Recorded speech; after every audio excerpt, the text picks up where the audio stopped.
Mystery still surrounds Joe Biden. There is lots of speculation about a possible White House run, and people close to him say he could make his decision public as soon as this week. But a new poll out today suggests Americans want him to stay out of the 2016 race. 38% say Biden should not run, while 30% say he should. And in that same poll, Biden only received 15% of overall support behind Hillary Clinton and Bernie Sanders. Our Nancy Cordes is in Washington, where insiders are trying to figure out Biden's next move. Giving a speech on climate change at the White House Monday, the vice president made just one reference to the 2016 race. So quick, many missed it. I don't consider Republicans enemies, they're friends. It was a veiled shot at Hillary Clinton after she gave this joking response at last week's debate. Which enemy are you most proud of? Well, in addition to the NRA, the health insurance companies, the drug companies, the Iranians, probably the Republicans. Biden may be third in the latest national poll, but more than 40% of Clinton and Bernie Sanders backers say they would be at least somewhat likely to support the vice president if he got in the race. Hillary, believe it or not, and I don't think you like her too much. In South Carolina, Republican frontrunner Donald Trump touted his widening lead there and everywhere else. I love the polls. Say, well, other people don't talk about polls. You know why? Because they're doing lousy in the polls. South Carolina, Trump, #1 by a lot. In Nevada, we're #1 by a lot. In Florida, we're way up. Just to finish is Connecticut. I'm at 34. Second place is 14. Let's have this election immediately. That's the Quinnipiac. His GOP rival, Jeb Bush, launched a new effort to raise money off Trump's attacks on his brother's legacy as president. Trump argued money isn't Bush's problem. Jeb Bush has 125 million. You know where he is in the polls? Bull. If you don't resonate, if you don't get there, all the money in the world is not going to help.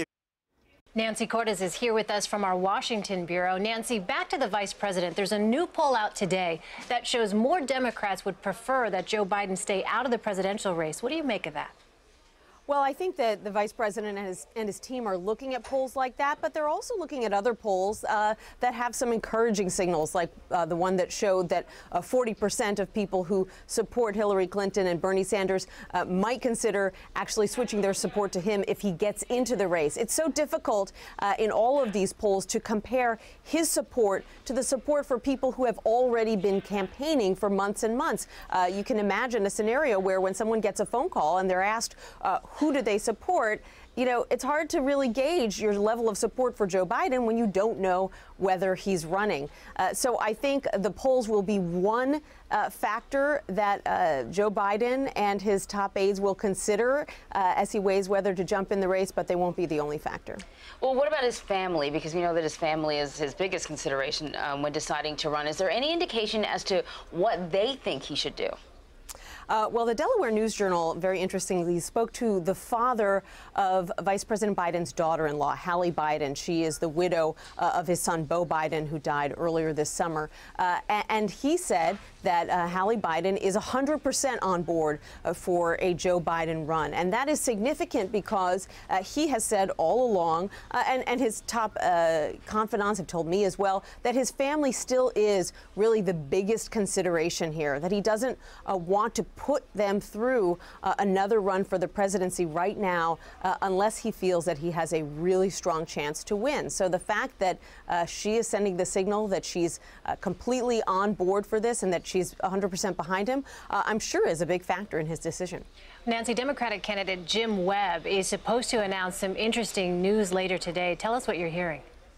Well, he's holding a press conference here in Washington, D.C. later today, and we're expecting that he will announce that he is exploring a bid as an independent. So he'd be leaving the Democratic Party. We've already confirmed that he's not going to be attending the Jefferson-Jackson dinner in Iowa this weekend. That is this big Democratic dinner. All the candidates are there. In fact, Bill Clinton will be there with Hillary Clinton. They don't do events together like this very often, so that gives you a signal of how big of a deal it is. He's not going. The question is whether he can make much more of an impact as an independent than as a Democrat. He was only at about 1% in the polls as a Democrat. He really wasn't campaigning very much. He was struggling to raise money. And of course, he pointed out several times in the debate last week that he didn't feel that he was getting enough time either. So it will be interesting to hear what he has to say today about why, if it's true, that he's bolting from the Democratic pack. All right, Nancy Cordes, thank you so much. You're welcome.